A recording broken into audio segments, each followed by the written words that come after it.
그러니까 지금 이 친구들이 하는 말은 제가 몇 번에 걸쳐서도 말했습니다만 보편적으로 맞는 말이라니까요. 그런데 그거를 경우에 안 맞는 데에도 적용을 하려고 그러니까 틀려버리는 것이 되는 거예요. 맞는 말이 틀리는 경우가 어떻게 있을 수 있냐? 있을 수 있는 거죠. 경우에 안 맞는 데 적용을 하면 틀리는 겁니다. 그래서 그걸 또 강요까지 하게 되면 맞는 말을 가지고 죄를 짓는 일이 되는. 그때 욥이 그렇지 행악한다고. 그렇죠. 네, 너희들 회개해야 된다고 그러죠. 너희들 계속 이런 식으로 나를 몰아붙이는 건 죄 짓는 거라고 경고를 하죠. 네. 12장에 이제 욥이 이 소발의 말에 대해서 이제 또 항변을 하죠. 소발이 하도 교리의 틀로 이야기를 하니까 욥이 항변하는 내용이 야, 선한 사람도 세상에 봐라. 응? 억울한 일 많이 당하지 않더냐. 악한 사람도 형통하게 뭔가 잘 되지 않냐. 그러면 니들이 말하는 게 적용이 안 되는 거 아니냐. 현실이 그런데 뭘 자꾸 그걸 갖다가 나한테 적용을 하려고 그러냐. 그러니까 이런 문제가 있으면 너희들도 같이 내가 지금 이렇게 문제를 제기하면 일리가 있는 제기를 내가 하고 있는 거 아니냐. 그러면 너희들도 답이 없으면 그냥 그 인과응보로 계속 고집피지 말고 나처럼 이 부분은 아닌 게 아니라 그러네 라고 하면서 하나님께 좀 너희들도 물어보고 같이 깨우쳐가는 과정을 해야지.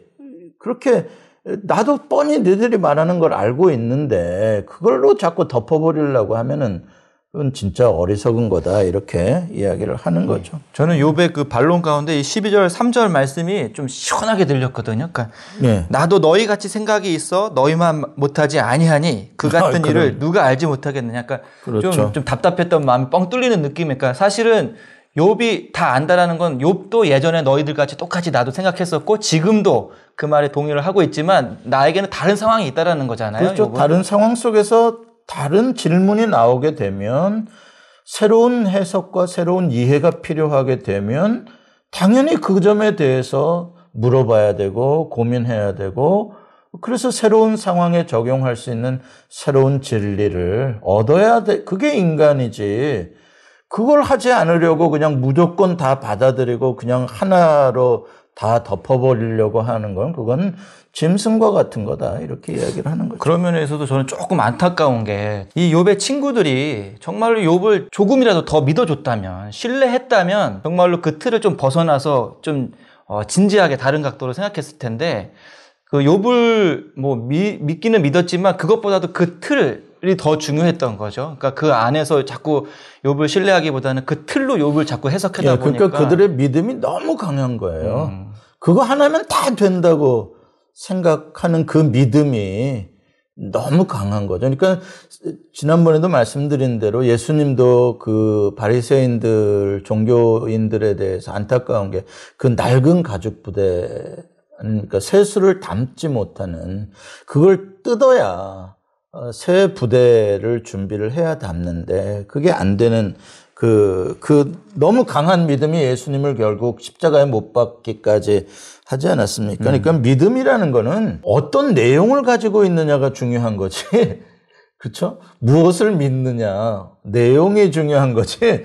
잘못 믿으면 바울이 이야기하지 않습니까? 로마서에서 이스라엘 사람들이 열심히 있었다. 열심히 믿었다. 나도 그랬었다. 옛날에 열심히 믿었다. 근데 잘못 알고 믿은 거였다. 이렇게 말을 하는. 그러니까 잘못 알고 믿는 건 무서운 거죠. 13장에 이제 보면은 욥이 구체적으로 이제 자기가 말하는 대상이 하나님이라는 것에 대해서 계속 강조를 합니다. 이제 쭉 이야기를 합니다. 그 욥은 이미 친구들이 아는 수준은 다 알고 있는 거고요. 욥이 말하는 거를 들어주는 게 진짜 지혜다. 그렇게 이제 친구들에게 이야기를 합니다.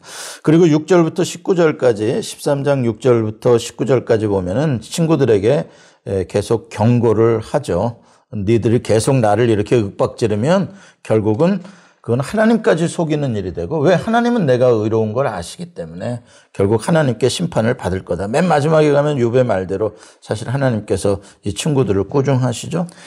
그러니까 괜히 욥을 돕겠다고 억지 부리지 말고 이제 욥이 좀 하고 싶은 말 좀 하도록 이렇게 좀 내버려 두라고 이야기를 합니다. 그리고 이제 여기서 이제 굉장히 중요한 게 욥이 자기가 이제 반드시 하나님 앞에서 떳떳이 말할 수 있는 날이 오게 될 것이다. 자기가 바로 그날 구원이 될 것이라고 믿는다. 이게 욥은 끝까지 하나님의 선하심과 의로우심, 하나님의 전지하심을 믿고 있습니다. 그러니까 현실의 고난이 나를 흔들고 친구들의 그런 아주 강한 믿음의 말들이 나를 흔들고 있지만, 그러나 욥은 굳건하게 자기가 믿는 하나님, 자기가 믿는 자기 자신의 그런 통전성을 지금 굽히지 않고 있죠. 네.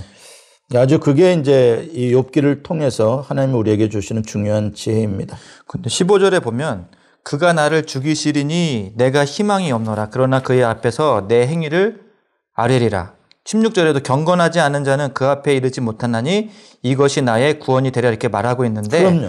그러니까 결국은 내가 깨닫지는 못하지만 하나님이 결국은 어떤 의미를 위해서 내가 죽게 되더라도, 그러니까 나는 하나님 앞에서 떳떳하고 하나님 앞에서 죄 없음에 대해서 확신이 있기 때문에 하나님 앞에 만나게 될 거고, 그때 내 억울함이 다 풀어질 거고, 그게 나의 구원이 된다라는 그런 의미인가요? 그럼요. 예.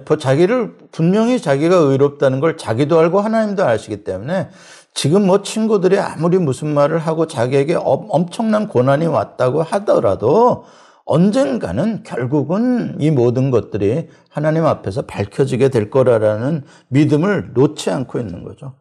14장으로 넘어가게 되면 이제 대화하는 이러한 과정을 통해 욥은 굉장히 새로운 인사이트들을 이렇게 발견하게 됩니다. 참 희한하죠. 이런 걸 보면 특별히 이제 13절부터 15절에 보면은요, 아주 특별한 말이 나옵니다. 13절부터 15절, 주는 나를 수월에 감추시며 주의 진노를 돌이키실 때까지 나를 숨기시고 나를 위하여 규례를 정하시고 나를 기억하옵소서.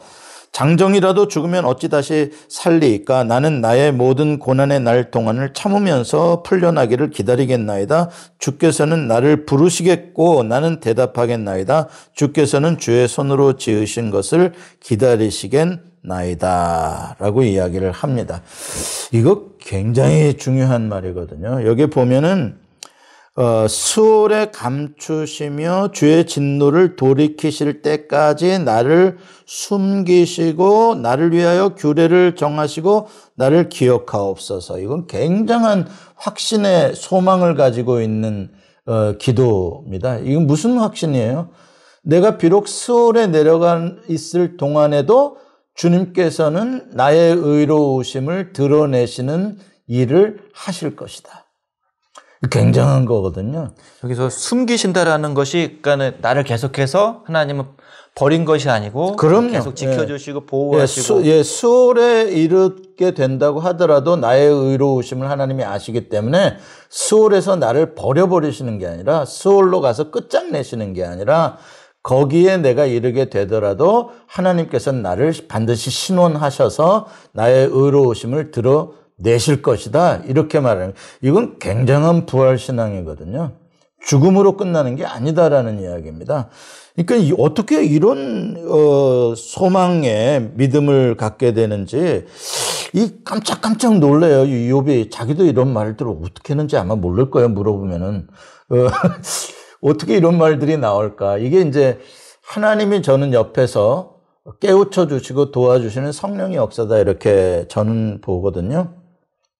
여기 보면은 이 표현은 거의 저는 겟세마네 동산에서 예수님이 거의 이 욥기 14장 이거를 기도하셨을 것 같아요. 거의 예수님도 십자가에서 억울하게 달려 죽으셔서 수월의 무덤에 들어가시는 동안에 하나님께서 예수 그리스도의 의롭담을 증명하시며 구원하시잖아요. 부활시키시잖아요. 그래서 예수 그리스도의 의로움과 하나님의 의로움을 나타내시잖아요. 거의 그 수준입니다. 그러니까 참 놀라운 인사이트예요. 저는 그러니까 말씀해 주실 때 이해가 잘 안 됐거든요. 이게 중요한 말씀이라고 말씀하시는데 이게 잘 안 들어왔는데 목사님 저 설명을 들어보니 딱 이해가 되거든요. 그러니까 죽음에 대한 뭐 또 다른 전 의미를 발견하자면 우리는 죽으면 다 끝난 거라고 생각하고 죽음하면 왠지 패배라는 어떤 이미지가 강한데 그렇죠. 이 욥의 고백 속에서 느껴지는 바는 죽음이 끝이 아닌 거고 그러네. 죽음이 패배도 아닌 거고 그리고 여전히 내가 죽더라도 하나님과의 그 관계는 계속 이어지는 거예요. 욥이 숨기시고 그리고 내가 죽어 있는 동안에도 여호와께서 계속 일하시는 거잖아요. 나를 그렇죠. 위해서 네, 규례를 정하시고 그리고 나를 기억한다라는 그 말이 이 욥이 끊임없이 하나님이 나를 버리지 않고 나와 계속 관계를 맺어주실 거라는 그런 신앙이 보이는 것 같아서 소름이 좀 돋네요. 그럼요. 내용이. 그래서 이게 이제 전도서에서 훨씬 더 발전되어져 나가는 거죠. 이게 전도서에 같은 경우는 굉장히 죽음으로 뭔가 끝나는 듯한 느낌을 많이 주거든요. 모든 걸 다 허물어 만드는 맞아요. 가치들을 인간의 유한성에 이렇게 하는데 욥기에는 굉장한 신학적인 통찰력들이 나와요. 그래서 이러한 죽음 이후에 육체는 죽어도 진실은 살아있는, 정신은 살아있는, 믿음은 살아있는 이러한 부분에 있어서 욥은 굉장한 확신을 가지고 있죠. 네, 그 말씀을 받아서 또 한 말씀 이렇게 덧붙이면 보이지 않아도 하나님이 침묵하고 계신 것 같지만 그렇지만 여전히 우리 옆에서 우리를 위해서 일하시고 우리의 믿음을 위해서 계속 중보하시는 사실은 이 욥은 계속해서 침묵하시는 하나님, 자기를 외면하는 하나님이라고 했는데 이 욥기의 또 다른 중요한 주제가 우리가 고난 가운데 있을지라도 하나님은 우리와 함께 하신다라는 그 마음이 이제 함께 하시고 알고 계시고 설령 내가 죽기 전까지 나를 신원하지 않아 주셔서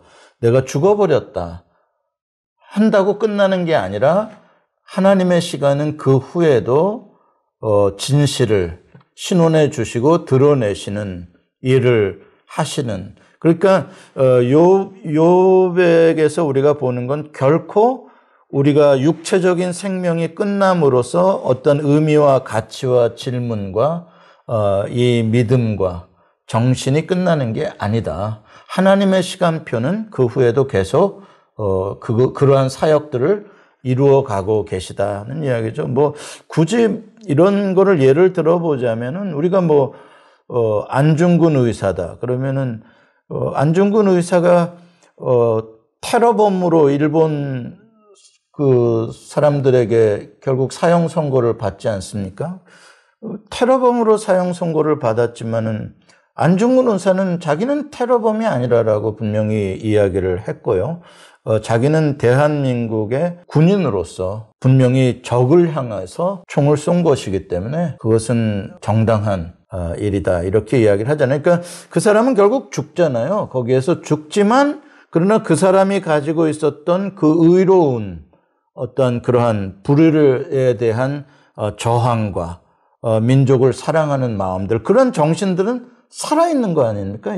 그렇다는 거죠. 그러니까 인간이라는 거는 죽으면서 끝나는 물질적인 존재가 결코 아니다는 것에 대해서 욥이 하나님의 정의에 대해서 공의에 대해서 시간표를 인간의 죽음으로 한정짓지 말자. 하나님은 내가 수월에 들어가 있을 때에도 하나님께서는 나를 신원해 주시고 그러시는 분이라는 걸 믿는 거죠. 네, 목사님 말씀하셨던 것처럼 욥이 이렇게 고난 중에 계속해서 이렇게 자기의 어떤 속마음, 어려움들을 고백하면서 욥의 믿음이 계속 자라나고 있는 게 이제 보여요. 그러니까 목사님이 아까 이론 고백을 어떻게 했는지 모르겠다고 했는데 여전히 하나님께서 함께 하시면서 욥의 믿음을 이렇게 성장시키고 있다는 그럼요. 질문하는 자에게는 이런 인사이트가 와요. 질문을 하지 않으면 절대 안 옵니다.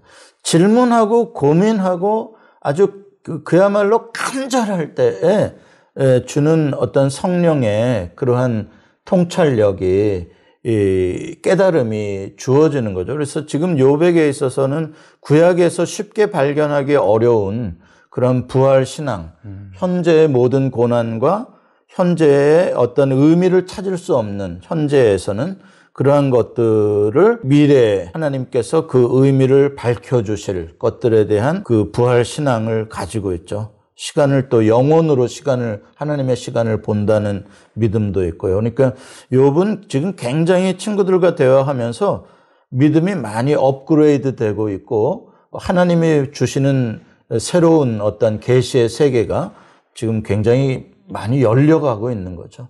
욥기라는 그 말씀의 책이 예전에는 무조건 뭐 고난당하는 욥 단순하게 생각했는데 욥기서가 다루고 있는 내용들이 아주 우리가 생각했던 것보다도 깊고 심오하다라는 걸 좀 깨닫게 됩니다. 뭐 그 죽음 이후의 세계에 대해서도 말씀하고 있는 것 같고 여러분들 이 숨숨 성경 읽기 같이 공부하시면서 어떠십니까? 여러분의 신앙도 자라나고 있는지 좀 궁금해요. 여러분의 틀은 얼마큼 깨져가고 넓어져가고 있는지 좀 궁금합니다. 욥은 이미 많이 깨져 있는 것 같고 욥의 친구들은 아직 멀은 것 같고 그런데 계속해서 여러분도 좀 그런 적용을 해봤으면 좋겠어요. 내 삶 속에서 내 신앙에 있어서 나는 과연 어떤 틀을 좀 깨트리면 좋을까라는 그런 질문을 던져볼 수 있었으면 좋겠다는 생각이 들어요. 그러기 위해서는요, 우리가 다양함을 볼 수 있는 눈을 가져야 돼요. 이 다양함을 보지 못하다 보니까 모든 걸 너무나 단순하게 자기가 경험한 세계 속에서 가두어 버리거든요. 근데 이제 다른 사람들의 고민과 그들의 갈등과 그들의 모순과 그런 것들에 대해서 우리가 자꾸 이렇게 삶의 생각과 이 폭을 넓혀가지 않으면, 나와 다른 사람들을 보는 시각들을 이해해 주는 것들을 넓혀가지 않으면 결코 우리의 신앙은 안 넓어집니다. 그러니까 하나님을 많이 알려고 하는 것도 중요하지만 그러기 위해서 사람을 많이 알아야 되고 삶을 많이 알아야 되고 세상을 많이 알아야 이렇게 좀 깨어지죠. 숨쉬는 성경, 숨쉬는 삶. 오늘은 여기까지 정리를 할 텐데요. 여러분들도 한 주간 또 삶을 사시면서 그렇게 하나님에 대해서 아는 것뿐만 아니라 여러분의 신앙 속에 예수님이 정말로 살아서 함께 살아갈 수 있는 그런 믿음이 되었으면 좋겠습니다. 오늘은 여기까지 할까요, 목사님? 네, 좋습니다. 네, 감사합니다. 감사합니다.